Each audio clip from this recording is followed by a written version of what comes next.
Hello everybody, my name is Walter, and today I want to show you how I can build my simple and compact 4-block wide, infinite expandable ceiling blocks above for Minecraft Bedrock Edition. In case you're looking for a showcase or world on it, you can find both linked in the description. But let's get started. So this is in total a modular build, so the size depends on how many modules you want to build. Each module makes a 1 long and 4-block wide strip of swappable blocks.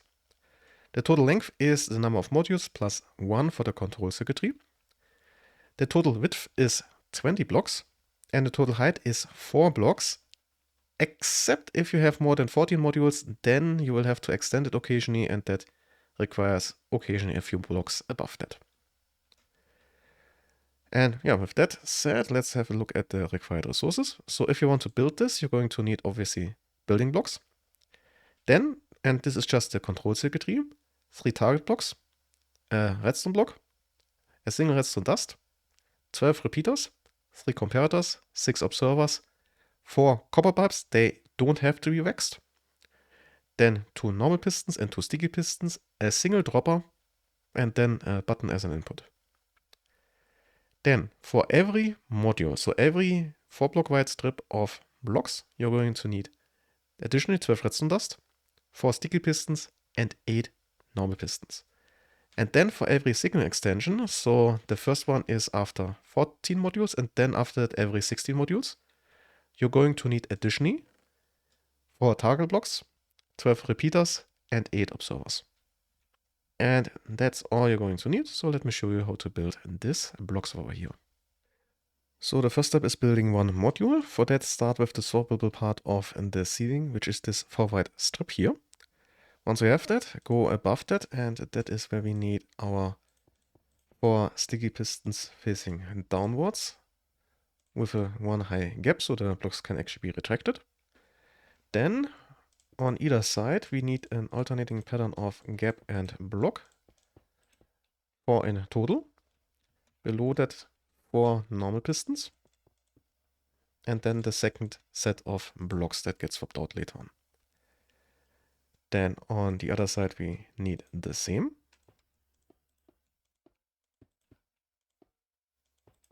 With the exception of not having any blocks after the pistons. And then finally just put down some redstone wire on the blocks and also the sticky pistons, like this here. And once you have that first module, you just copy this a few more times, just like this here. Now for this example, I'm going with 20 modules. You can obviously use more or less depending on what you need. Now, the next step is a little modification to this first module here with 3 target blocks, like so. Then we need 2 normal pistons diagonally facing each other like so. In between the two, we need first 2 normal blocks and then a redstone block next to this gap between the target blocks. And just to be on the safe side, let's actually power all of this here for a moment, so we are not getting anything out of place later on. Now, let's go to this piston here with the normal blocks. Below that, we need an observer running into a copper bulb. Then 2 observers going to the left of the build. The bottom one runs first into a normal block, then a dropper. The orientation doesn't matter at all. Then an observer, full block, copper bulb, full block, lowered block with a comparator running into another copper bulb, then lowered block with another comparator, and that one runs directly into a sticky piston with an observer running towards the left, and then diagonally up a full block. Then in those gaps here, add another few blocks with 2 tick repeaters running inwards, like so. Now in here, add 5 4 tick repeaters running into a full block with some wire on top, and then a full block right there. Now on the left side, the right side, we need a block next to the copper pipe, then 2 lower blocks, a comparator and a 2 tick repeater running into another copper bulb. Then we have a lowered block with another comparator running into again a sticky piston with an observer. Then we have the raised block there and the blocks in the gaps with the 3-tick repeaters. Okay, that is looking pretty good. One last thing to do is on one side power the outer copper bulb. So these here need to be in opposite states. So when one is lit, the other one must be unlit. And now we can also grab a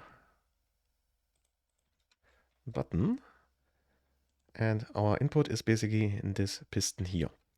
So now let's go and I move this power over there and let's test everything out. And what we should be able to see is already a few of those blocks getting swapped out, but not all of them yet. That will come in a moment, but we can already fill in the rest of the ceiling here while we're there. And now it's time to deal with the signal decay over here. So for that, find the first module that is not completely powered in the middle. The first instance of that will be the 14th module, and after that it's every 16th module. In that module, replace the wire with target blocks. Then in the module before that, replace them on full blocks 1 block higher. Then put 1-tick repeaters on the target blocks and let them run into full blocks. Now, in the module with those repeaters here, remove these blocks in the wire and replace them with observers running downwards. And depending on how this goes, you may have to actually dig down a little bit into the ceiling. Then let's replace those here again and then put 1-tick repeaters on top. And now we need to do the same over here. And it might actually be the easiest if I just remove the entire strip for now, so I can reach everything properly. And don't forget to replace anything later on.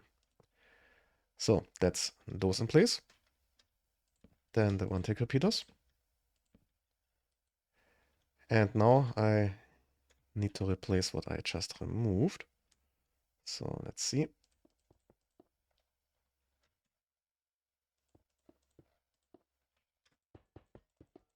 Just like in this here. And that should be all. So let's give this a test run. So that looks pretty good already. And that also looks pretty good. And with that, we've reached the end of this tutorial for my simple and compact 4-block wide, infinitely expandable ceiling block swapper for Minecraft Bedrock Edition. I hope you enjoyed this little tutorial. I wish you a nice day, and well, see you.